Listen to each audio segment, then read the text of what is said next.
Bienvenidas, bienvenidos. Bueno, estamos aquí nuevamente en nuestro segundo webinar. En, en esta oportunidad vamos a tocar el tema de género y salud, un tema bastante importante, ¿cierto? En todos los aspectos, pero específicamente en salud. Y damos la bienvenida a la profesora Erika Retamal Contreras. Ella es directora del Departamento de Salud Pública de la Universidad de Talca. Es tecnóloga médica, magíster en salud pública y planificación sanitaria y tiene un diploma en género en la Universidad de Chile. Entonces, ella nos va a hablar de este tema tan importante como les decía, es nuestro segundo webinar y nos queda uno más, que es el 3 de abril, donde tenemos otra invitada súper relevante también, la profesora Loreto, que nos va a hablar de investigación en salud. Ellas también son docentes de nuestro diploma en salud pública. Y esto forma parte, ¿cierto?, de eh, los tres webinars de presentaciones dirigidas a dar luces de nuestro diplomado también, que tiene mucho énfasis en género sobre todo y en sustentabilidad. Así que, bueno, bienvenida, profesora Erika, y la escuchamos con plena atención en este tema tan interesante. Bueno, agradecida de las personas que dirigen el equipo del diplomado y ver este tema de género y salud, que es inmenso. Entonces tratamos de, en estos pocos minutos, de realizar una síntesis acabada, pero durante el diplomado lo vemos en forma muy extensa. Primero, recordar, si ustedes ven esta pantalla que tiene mucho tema, mucha información con palabras que nacen de eh, qué pensamos cuando hablamos de género y salud. ¿Ya? ¿Por qué? Porque las personas, cuando estamos en sociedad, vivimos de acuerdo a nuestra cultura, ¿verdad? Y normalmente vamos a establecer diferencias en relación a aspectos anatómicos. ¿Ya? Entonces, si el recién nacido o la recién nacida le determinamos un sexo, vamos a tener, construir un ideario de lo que esperamos de esa niña o de ese niño. Entonces, después seguimos en lo mismo. Todas las construcciones que hagamos, todas las expectativas, todas las actuaciones que hagamos, están fundadas principalmente debido a diferencias sexuales. Y eso es una realidad. eh, es más, cuando vemos embarazada, dice, uy, ¿qué va a ser? Y estamos enfocándonos solamente a diferencias anatómicas, diferencias sexuales. ¿Ya? Entonces, a partir de esto, surge la necesidad de utilizar esta perspectiva de género, pensar, sentir que cada vez que nosotros nos enfrentamos a la población usuaria, vamos a tener preconcebido, a veces sin darnos cuenta, qué esperamos de esa persona de acuerdo a su confección anatómica. Si vemos que tiene una figura más masculinizada, vamos a esperar un cierto comportamiento y una cierta bagaje de enfermedades, ¿verdad? Un abanico de posibles patologías, posibles comportamientos. Y si vemos que es una persona más feminizada, también vamos a establecer que podría tener ciertas patologías, cierta prevalencia de una u otra enfermedad. Entonces, lo que pasa en realidad en esta sociedad que vivimos es que de acuerdo a estas diferencias anatómicas, se evidencia una serie de desigualdades donde lo femenino o lo feminizado está supeditado a un poder de lo que consideramos masculino o masculinizado. Y eso es una norma en esta cultura patriarcal y androcéntrica. Entonces, nosotros, como personas que nos dedicamos al área de la salud, tenemos que tener claridad en relación a eso, a este comportamiento cultural que todos y todos tenemos, ¿ya? Entonces, ¿qué pasa con la evidencia científica? La evidencia señala que la persona que se catalogue en lo femenino va a presentar una subordinación a aquellas personas que tengan el estatus de masculino. Entonces, vamos a tener un mandato histórico, un mandato cultural, en donde la mujer debería estar en el hogar o bien teniendo labores de cuidado. Y el hombre va a estar, o lo masculino, la persona que esté en el estatus masculino, va a estar en la esfera pública. El ser mujer, por tanto, va a llevar implícito el ser madre y cuidadora. Y eso tenemos que considerarlo en el momento que nosotros estamos incorporados en la atención de salud.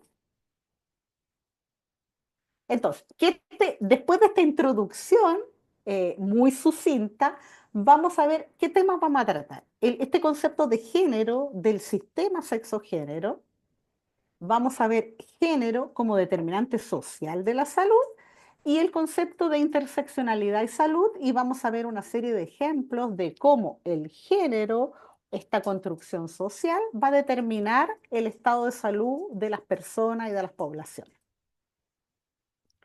Entonces, ¿dónde nace este concepto de género? Si bien nace anterior a 1900, exponente importante de este concepto de género, que hace una diferencia con lo que vamos a considerar sexo biológico, en Simone de Beauvoir, en el segundo sexo, dice que la mujer no es definida por su hormona ni por su misterioso instinto, sino que se va construyendo el ser mujer, porque ya vimos que de acuerdo a características anatómicas, físicas, construimos todo un ideario y aprendemos a ser mujer en el fondo o aprendemos a ser varón. Después de muchas personas, investigadoras, investigadores, tenemos a Judith Butler, que nos dice que el género es algo que uno es aunque no quiera ser. Entonces, una práctica repetida. O sea, no pensamos mucho qué tendría que hacer para ser mujer, sino que vamos en una constante repetición por el ambiente cultural. Y finalmente, Rubins nos hace notar que en la economía política del sexo nace entonces el concepto de sistema sexogénero, en donde este sistema sexogénero van a ser lo que yo les explicaba antes, ¿verdad? Este conjunto de disposiciones en que la sociedad ve anatómicamente una persona y espera que siga ciertas necesidades humanas transformadas, siempre pensando que este sistema sexogénero, es decir, en las sociedades patriarcales que vivimos, androcéntricas, donde todo gira en torno a lo masculino, se generan desigualdades, ¿ya? Entonces, hay desigualdades económicas, sociales, políticas en relación a las figuras más feminizadas. Y nace este concepto de también, que todos lo hemos vivido, de roles de género. Estos roles de género es lo que esperamos que haga una persona por tener ciertas características eh, femeninas o masculinas, ¿verdad? Anatómicamente. Y a todos nos queda claro que incluso al día de hoy uno dice, no, eso pasaba antes, pero los diferentes niveles culturales van diciendo que el hombre es producción y la mujer reproducción. Y vemos incluso a nivel mismo nivel de escolaridad en estudios superiores, en donde la mayoría de las decisiones o la toma de decisiones de políticas públicas, de dónde invertir y todo eso son tomados normalmente por figuras más masculinizadas, ¿ya?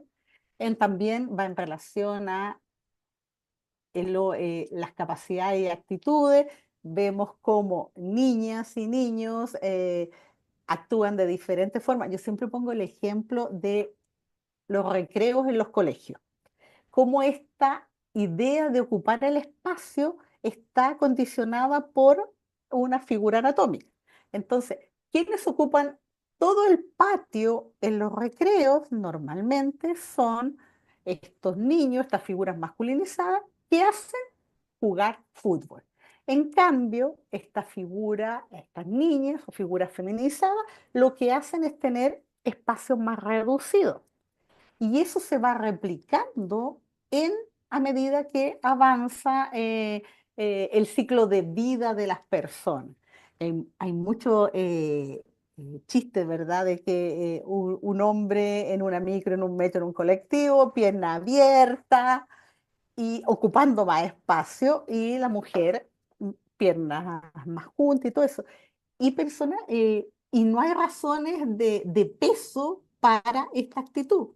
Entonces, uno puede decir, ah, no, es que es hilar muy fino, pero de la manera que ocupamos el espacio también va a estar condicionada por estas expectativas que tenemos o esta construcción social de lo que se espera que sea un cuerpo masculinizado ante un cuerpo feminizado. Entonces, ¿por qué nos interesa a nosotros saber esto desde el punto de vista de profesionales de la salud o personas dedicadas al ambiente de salud, ¿verdad? Dado que la definición, el concepto de salud también está condicionado por factores culturales, sociales, políticos, estructurales, este rol de género va a estar supeditado también a cambios sociales y actitudes culturales que las personas, de acuerdo a lo que han vivido y cómo están representados físicamente y su mundo cultural, de acuerdo a su estructura física, va a realizar o no, incluso pensando en conductas saludables o no saludables. Entonces, por eso tenemos que tener la noción de género o sistema sexo-género diferenciado y pensar en el modelo de determinantes sociales de la salud, ¿verdad? Nosotras, nosotros tenemos que tener la claridad de que más del 60% de el peso que tienen los factores sociales, biológicos, políticos, culturales, el 60% tiene que ver con aspectos sociales y eso repercuten en la condición de salud de la población, en los resultados de morbimortalidad, ¿verdad? Y entre esos aspectos sociales, de acuerdo a los modelos de determinantes sociales de la salud, vamos a tener una serie de factores que influyen directamente o indirectamente en tener o no conducta saludable o cómo impactan estos múltiples factores en mi acceso o no a conducta saludable. Y dentro de este modelo de determinantes sociales, nosotros vamos a tener todo lo que dice relación con género. Entonces, el género va a determinar de una u otra manera mis conductas en salud y mi clase social y el acceso que tenga a educación, el acceso que tenga a salud de calidad, al ingreso, a educación, etcétera. Entonces, es por eso que esta construcción social de lo que se espera de un cuerpo feminizado o masculinizado, a nosotros no tenemos que considerar para saber qué impacto va a tener en la condición de salud de las diferentes poblaciones. ¿Ya? El modelo de determinantes sociales que se ve, que analizamos claramente luego en el diplomado, en el aspecto, en la parte de salud pública, tenemos que tenerlo claro y ahí aparece el género como un poderoso determinante social de la salud. Entonces, ¿cómo podemos hilar más fino sacando todo el modelo de determinantes sociales, todos los otros factores que rodean el nacimiento, la vida de las personas? ¿Cómo lo podemos ver? Vamos a tener causas estructurales y ya vimos que de acuerdo que esta estratificación cultural de género produce desigualdades donde por lo general a nivel mundial, esto es transversal, eh, todo lo que tenga relación con lo femenino, la construcción de lo femenino o diversidades sexogenéricas, van a estar supeditadas, va a haber una desigualdad de poder en relación a lo que se considera figuras más masculinizadas. Entonces, ya tenemos esa estructura. Después vamos a ver los factores intermedios, donde está todo lo social, estos valores, creencias, de lo que esperamos que haga mujer, hombre, o bien cuerpo feminizado, cuerpo masculinizado. Además, este comportamiento nos va a exponer a diferentes riesgos. Después vamos a ver un dato de causas de muerte que realmente impactan cuáles son las causas de muerte en hombres y en mujeres y cuál es el mayor riesgo que tenemos. Además, estos factores, como dentro de los determinantes sociales intermedios, están en el sistema de salud, vemos que el sistema de salud, es decir, tanto la estructura de lo que es un sistema de salud, de las posibles garantías o no que tengan las mujeres y los hombres, también dentro del personal de salud van a existir ciertos sesgos, ¿verdad? Porque crecemos en esta cultura androcéntrica y patriarcal. Entonces, nosotros mismos como profesionales de la salud, también vamos a tener esta visión de lo que se espera que sea una mujer y un hombre. De hecho, hay enfermedades que hubo una demora en considerar las enfermedades porque se consideraban que eran propias de mujeres, por tanto, eran no que histeria, que crisis de pánico, etcétera. Por ejemplo, la fibromialgia hace muy poco, o dentro de lo que es historia, ¿verdad? Se considera una enfermedad porque antes solamente era relatado por mujeres y las mujeres no estaban seguramente algo de ansiedad, alaraca y todo eso. Los resultados, muchas veces los valores de referencia o la sintomatología de las investigaciones están descritas en hombres de muchas enfermedades o en el hombre típico cis, heterosexual y no en población femenina. Entonces, la sintomatología muchas veces se confunde.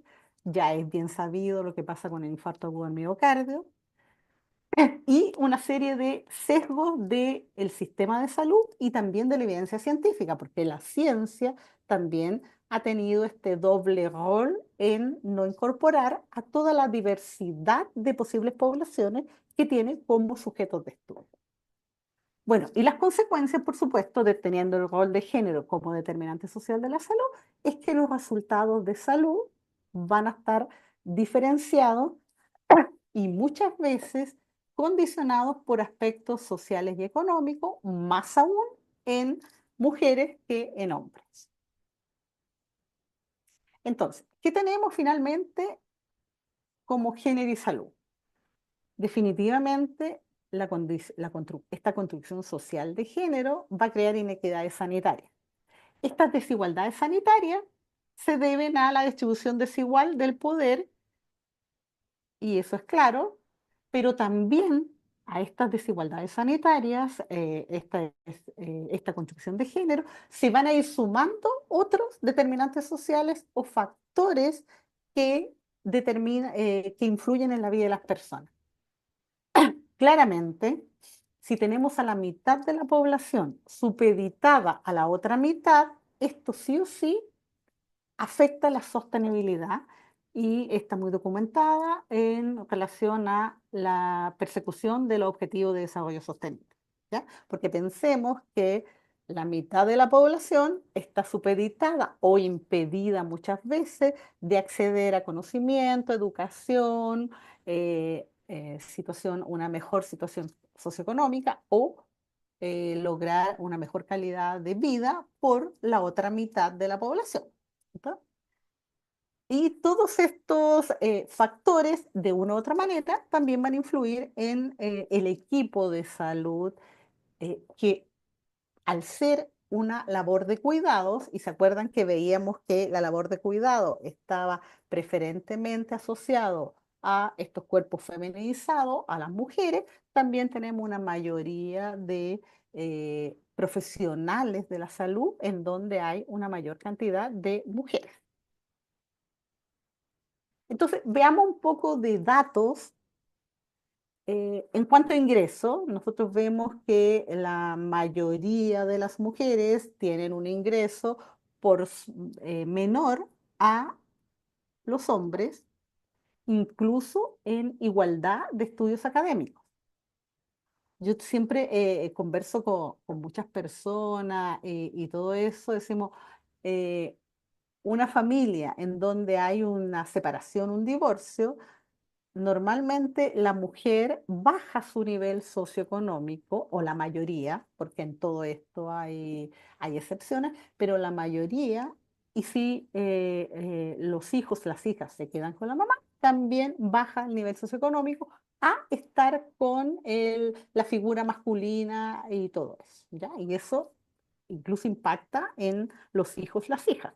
De más está decir, la cantidad de hijos, hijas en el país que solamente tiene una figura, viene de hogares monoparentales, en donde la única persona de responsabilidad es una figura femenina, ya sea la madre, la abuela. Entonces, replicando esto de la labor de cuidados, que recae en las figuras más feminizadas. Si vemos en cuanto a ingresos, la CACEN de 2020 nos dice que en la población con menores ingresos, pobre extremo, nosotros vemos una mayor prevalencia de pobreza extrema en mujeres comparándolo con hombres. Aquí hacemos solamente dos, se considera solo la variable sexo, ¿verdad? Hombre-mujer. Y las diferencias son estadísticamente significativas. Entonces, sí algo impacta de por qué hay un importante número de prevalencia de pobreza extrema en mujeres. ¿Por qué? Hay que empezar a preguntarse. Y nosotros ya sabemos que mayoritariamente la población que atendemos, por ejemplo, en los sistemas públicos, corresponde a personas que de niveles eh, de ingreso más bajo, y también mujeres. Si vemos una conducta como sedentarismo, vemos que las diferencias también son estadísticamente significativas, y las mujeres tienen mayor sedentarismo que la población masculina. Entonces también, listo, pero ¿por qué? Eh, Claro, y ahí nos damos cuenta que normalmente la mujer, aparte, si es una mujer trabajadora externa con un trabajo remunerado, va a llegar a su casa a tener labores de cuidado y una doble carga, la doble carga de trabajo que normalmente tienen las mujeres. Y esto pasa a todo nivel de escolaridad, porque nosotros podemos decir, ah, no, pero eso pasa solo a un nivel de escolaridad con menos años, pero es transversal solo por el hecho de ser mujer, de los cuerpos feminizados que llaman. El estado nutricional también es alarmante, en el país es alarmante transversalmente, tanto hombres como mujeres. Pero si también examinamos los valores de prevalencia de obesidad mórbida, también nos encontramos que hay una mayor prevalencia en las mujeres en relación a los hombres. Claro, si vemos también que el sedentarismo también es mayor en mujeres, hacemos el link. Si vemos también que la pobreza extrema en el nivel socioeconómico también es menor en mujeres, vamos enlazando todas estas variables, ¿verdad? Todos estos factores que influyen en la vida de las mujeres. También lo que les comentaba de que las mujeres destinan más tiempo que los hombres a los trabajos no remunerados, que son los cuidados, el cuidado de los hijos, hijas, el cuidado de la casa, El cuidado también, de acuerdo a esta transición demográfica avanzada que tenemos en el país, el cuidado de los padres y madres, ¿ya? Que también está recayendo en estos momentos en las mujeres, en las hijas. Pero ¿qué pasa con la mortalidad? Bueno, tenemos que, pese a todo esto, dicen muchos, las mujeres vivimos más que los hombres. Entonces, ¿qué pasa con esto? Está bien, hay una mayor esperanza de vida, sin embargo, estas mujeres, o estas mujeres, incluyéndome, vivimos más, pero más medicalizadas, con mayor policonsultantes, mayor cantidad de conductas no saludables, sedentarismo, la alimentación y todo eso. ¿Ya? Entonces, si bien vivimos más, pero también influyen características sociales, culturales en este vivir más. Y aquí lo que yo decía, ¿se acuerdan que yo les dije que habían datos interesantes de las causas de muerte, verdad? Entonces, si bien es cierto, en Chile, según la última datos de mortalidad del DEIS, la primera causa de muerte es infarto agudo del miocardio, ¿verdad? Esto, y en segundo lugar, el cáncer, la neoplasia. Si nosotros vemos los años de vida perdidos por muerte y discapacidad, tenemos que en traumatismo, envenenamiento y causa externa, accidentes de tránsito, o piñas, peleas, homicidios, etcétera, etcétera, etcétera, o sea, causa externa que no tienen que ver directamente con ya una enfermedad propiamente tal, vemos que la razón hombre y mujer es 5 a 1. Entonces, por cada mujer que muere en un accidente de tránsito, en una causa externa, también están incluidos los suicidios, tenemos a 5 hombres que mueren en esta categorización de enfermedades del CIE, ¿verdad? Entonces también ahí nos estamos dando cuenta por qué tenemos un menor número de hombres que llegan a estas etapas avanzadas de vida, ¿verdad? Porque normalmente tienen una razón de 5 a 1 en relación a causa externa y de años perdidos por muerte y discapacidad que este avisa. Entonces, vimos todo ya cómo, cómo son las condiciones, estos determinantes sociales, la diferencia entre hombres y mujeres y las causas de muerte. Y dentro de los determinantes sociales sabemos que existen los servicios sanitarios, ¿verdad? Entonces, dentro de esta, de la atención en los servicios sanitarios, en lo que nosotros nos desempeñamos normalmente, también van a existir variables sociodemográficas que van a impactar ya sea en la necesidad de una atención o bien cuando las personas piden esa atención y en la utilización de los servicios de salud. Entonces, si nosotros vamos a un CESFAM, a la APS, mayoritariamente, ¿qué personas vamos a encontrar? Vamos a encontrar pacientes feminizados, ¿verdad? Mujeres. Y en esto va a influir los contextos culturales y toda esta construcción que habíamos visto de género. ¿Ya? La mujer va a ir más, va a ser una persona más preocupada de la salud, principalmente por todo lo que dice relación con los cuidados, es decir, como va a ser madre, va a tener una mayor responsabilidad en los cuidados.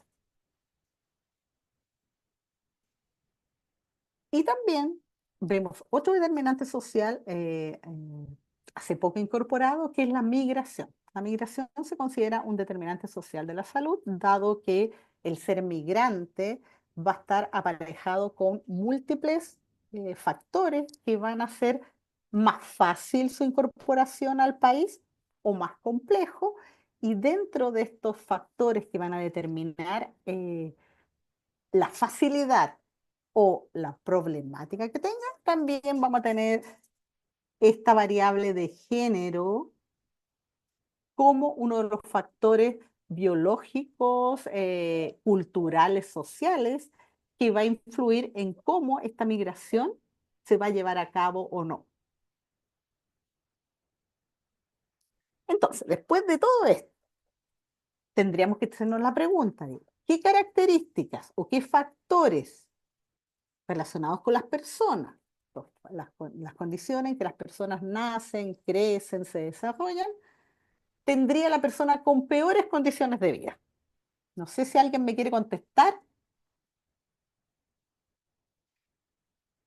Pueden escribirlo y Raúl los va leyendo, por favor. Bueno, tenemos que pensar al tiro en nosotros, en este mundo, culturas de economías neoliberales, inmediatamente decimos, ya, si yo no tengo un buen nivel socioeconómico, voy a tener condiciones de vida que van a estar determinadas por el acceso que tengo o no a un trabajo remunerado, ¿verdad? Y ese trabajo remunerado va a estar condicionado por el nivel educacional que yo alcance o fui capaz de alcanzar, de acuerdo a todo el entorno que me rodea. Entonces, vamos viendo cómo estos factores van a estar influenciados unos con otros. No es que género o educación o la condición biológica va a estar sola, aislada, sino que se van a interrelacionar. Y esta interrelación es lo que vamos a llamar interseccionalidad. ¿Ya? De esa manera, con la interseccionalidad, vamos a entender por qué van a haber sectores de la población con mayor privilegios y por qué, y por ende con menos factores de riesgo, porque eso es importante, vamos a tener menos factores de riesgo que van a impactar eh, en sus resultados de morbi y mortalidad, y por qué van a haber una población con menos privilegio, con mayor cantidad de factores de riesgo y que muchas veces van a ser víctimas o van a exhibir discriminación. Entonces, entre esta interseccionalidad, que es un concepto acuñado por investigadores afrodescendientes, porque decían, ya, feministas afrodescendientes, ya, es verdad, ser mujer nos condiciona a una serie de desigualdades, ¿verdad?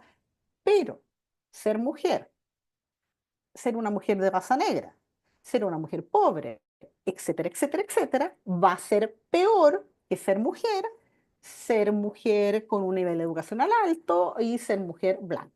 Entonces, esta idea de entender cómo nuestras diferencias físicas, anatómicas, crean desigualdades dentro de las mismas personas que están supeditadas al estatus masculino, es decir, el estatus femenino, también van a haber desigualdades de acuerdo a estos ciertos factores que son.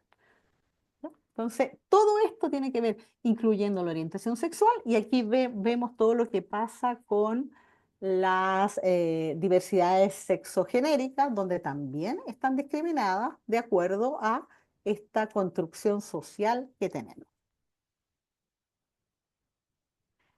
Antes de terminar, por ejemplo, uno si empieza a investigar detalle y todo eso, se da cuenta que la presentación de enfermedades no es lo mismo, no es igual.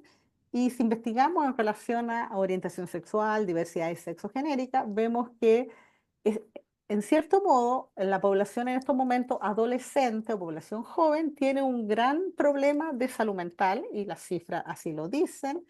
E incluso antes de la pandemia en el país teníamos una alta prevalencia de depresión y todo eso, y que se ha exacerbado producto de la pandemia, de estos 2 años de estar en la casa y todo eso. Sin embargo, si comparamos el mismo tramo etario con personas que declaran ser de alguna diversidad sexogenérica, la prevalencia de problemas de salud mental y de acción suicida y todo es mucho mayor. Entonces, todo va a estar teñido, querámoslo o no, de acuerdo a esta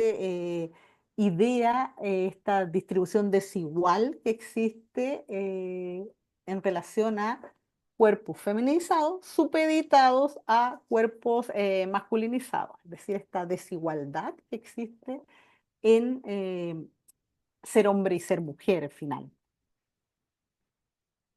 Entonces, esa es como la presentación. Durante el diplomado ahondamos mucho más allá en relación a determinantes sociales de la salud y el impacto importante que tienen en esta construcción de salud y por supuesto de todo lo que dice relación en género y su impacto en los resultados de morbi y mortalidad.